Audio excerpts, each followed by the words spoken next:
Hey everyone, Crash and Crash Customs, Lake Havasu, Arizona. Behind me, 1968 442, numbers matching factory 4-speed car, original owner. Lots of videos on this. Let me give you an update on where we're at.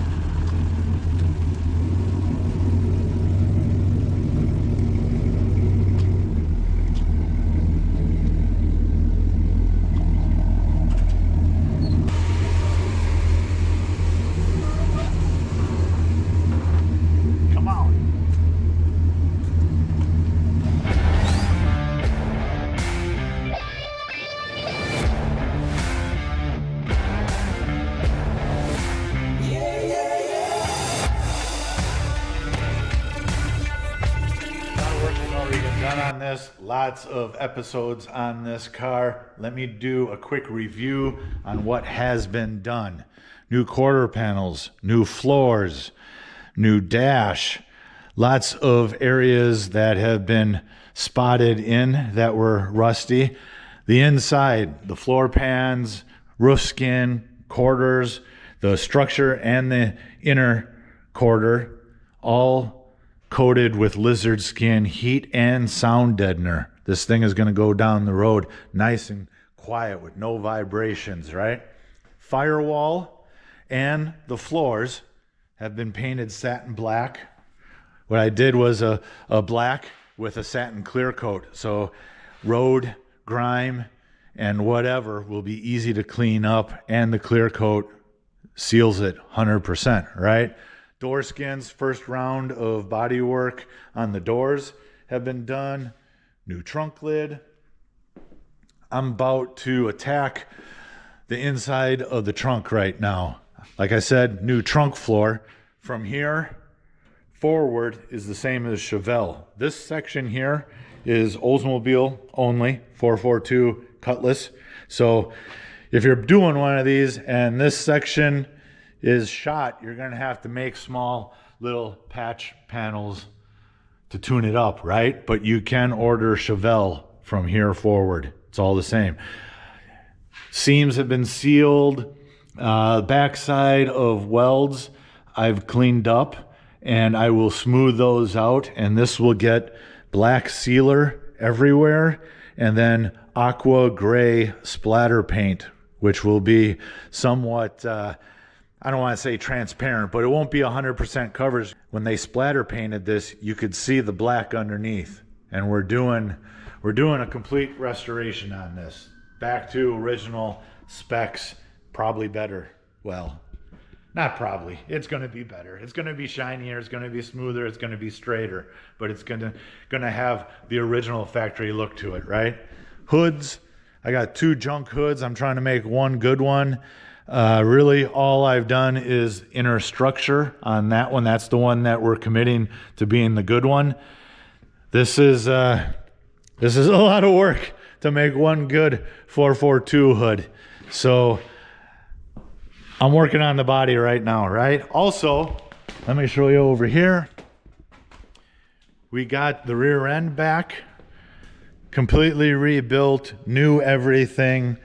Satin powder coat on it, and this was pretty much the last piece we were waiting for to put the chassis back together. The frame was powder coated and has been on the rolling rack here for quite a while. We have all the suspension pieces for the front and the back with the rear end, right? So at some point soon I can make this a roller. And that'll feel good. It'll feel good to have that marked off the list, right? That way, when the body is ready to come off the rotisserie, which should be pretty soon, I can bolt it onto the chassis, bolt all the sheet metal on, shim everything, and do final body work. So right now, I'm going to focus on the inside of the trunk, and I'll show you how I'm going to do that. All my welds are ground down nice and smooth on the back side, right? This is the backside and the inside of the trunk. I'm going to put a little dolphin glaze over everything, right? Get it super smooth and ready for the splatter paint. Well, I got to sand everything, right? Because if it ain't sanded, nothing's going to stick. But That's the next step. Smooth everything. Final smooth of everything. Let me show you where things are at with the 442 inside of the trunk. 100% sanded everywhere, every nook, cranny. A lot of handwork. You can DA the high spots, but the low spots, the channels, the grooves, DA ain't gonna get in there, right? Just a little bit of dolphin glaze on some of these low spots. And let's see what else. It's taped. Just a quick perimeter tape job because I hate sanding overspray out of jams, and I don't, especially like splatter paint, that's not gonna lay down smooth. So to me, it's way faster to do a quick tape job than to sand up and do cleanup with the sanding. Tail lights taped off, piece of cardboard on the back side, right? Just to block things off. Super easy right there. And now I am just waiting for the product to get delivered. The splatter paint we had to order online, that should be here in a couple days. And I'll blast this and call it done. Let me show you what I'm going to use for the base coat. The base color, nice satin black, Evercoat Feather Filled G2, black in color, high build, no shrinkage, right? It'll be perfect. When it dries, you can see on the can here, it's a nice satin black. Here's the tubes of hardener, and I'm going to spray it through a giant 2.0 tip of my solder gun. You don't have to use a solder gun.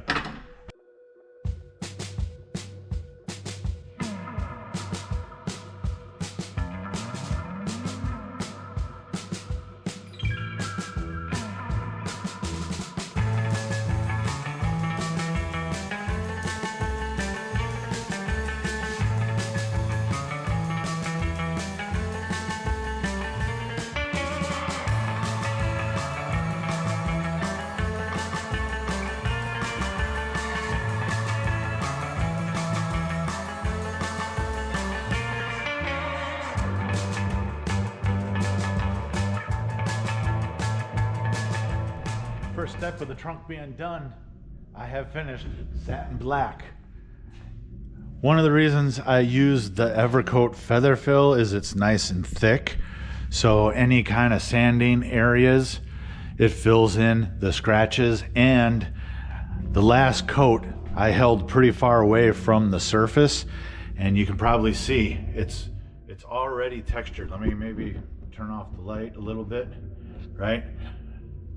And this is what you want for the trunk. You want a textured spray pattern, which will be even more exaggerated with the splatter paint. So I'm really happy with how this is turning out so far. Like, even without the splatter paint, it looks awesome. But we're doing a restoration, so it's got to have the aqua splatter paint. Let me show you what I'm using. Right here. This should be plenty to do the trunk. The Parts Place splatter paint. There are a lot of good forums out there for restoration, like dead on restoration. Super good information out there. When the car came in, it was so rusty inside that you couldn't tell what was supposed to be there. So research. And the guys on the forums that have done this before and probably were around when the car was even built or new, they remember. Little tech sheet here, stir it, spray it. I'm going to do some test spray outs to get air pressure and distance proper. And we're going for that next. Here's the product in the can.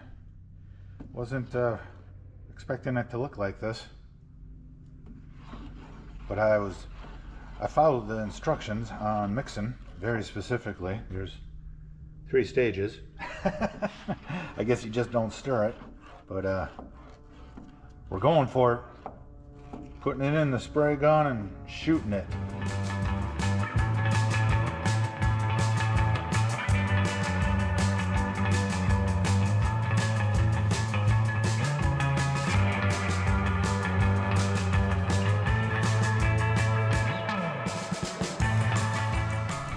Well, you saw me try to do a test panel on that box, trying to adjust the gun to get a nice splatter, and I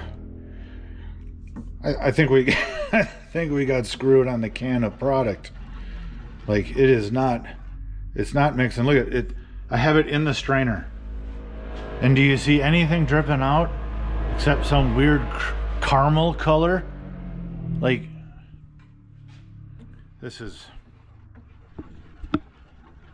unbelievably disappointing.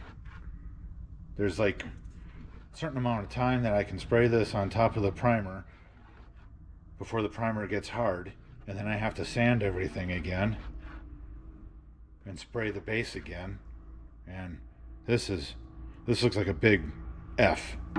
Total F. Like, whatever.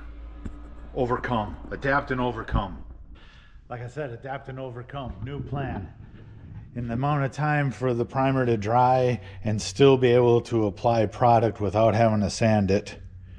And by the way, it's Saturday, late. It's already dark out. Dupli-Color. Looks like the same color to me. Also, this is mildly interesting. I'm assuming this can of product is bad. I mean, look how it's drying on the paint stick. It's separating. And right down there, see that? I think that's been on the shelf for way too long. So I'm not knocking the company, just whoever stocked this and sold it. And my girl was worried about buying something off of eBay, but that's the only spot we could find it. So we went for it. I told her, go for it. What's the worst that could happen? Well, here we are. Readjusting and getting it done anyways with a completely different product. Let's do it.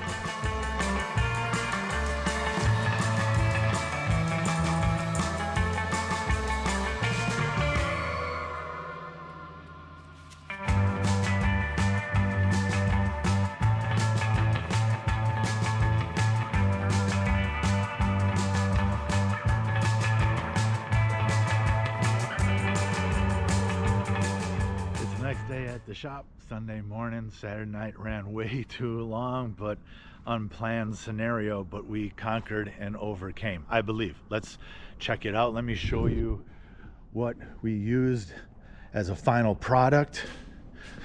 Check this bad boy out. Yeah, got some videos on this street machine. All right, anyways, the base was the Evercoat Feather Fill G2, black in color, nice and thick, filled in all the sanding scratches and divots, right? I attempted to use this. Mixed it, followed the instructions for mixing, and put it in the gun, and exactly what I thought was gonna happen, happened. It clogged the gun. So cleaned the gun, tried it again, cleaned the gun again, gave up. I was running out of time for the product. So let's see, O'Reilly's had this in stock, and look at that color match, right? To me it looks awesome. Let's take a look real quick, see if I'm still happy. Get some of these lights on, right? I am super happy with that. I did do a couple spray outs of the Dupli-Color, and it looks great, and it sticks. It's not flaking off at all. It almost felt like there was a clear coat in the can, like to help bond this, and it's awesome. The coverage looks nice and consistent everywhere. Floors look brand new. You cannot tell where things were welded in and repaired. Like I said, all new floor from here forward. This is original, and there were spots that we had to make new pieces for. Came out great. Nobody is going to know the wiser unless you watch these videos. And I got coverage everywhere. Probably more coverage than what they did at the factory. Oh, I guess I was overthinking buying it in a can, using the product from a can and not a spray can, but the spray can stuff works awesome. I'm totally happy with this, and it was way easier. I think I just overthunk it, right? Anyways, let me know in the comments. Let me know with a like or a share or a subscribe if I earned this. And if you are an expert on restoration of late 60s, early 70s GM cars, they all use the same type of trunk application, right? Same type of trunk spray visually. Does it pass? Does it pass the original GM standards, right? Please like, comment, and subscribe. I'll keep giving you weekly content as always. I appreciate it. Thanks.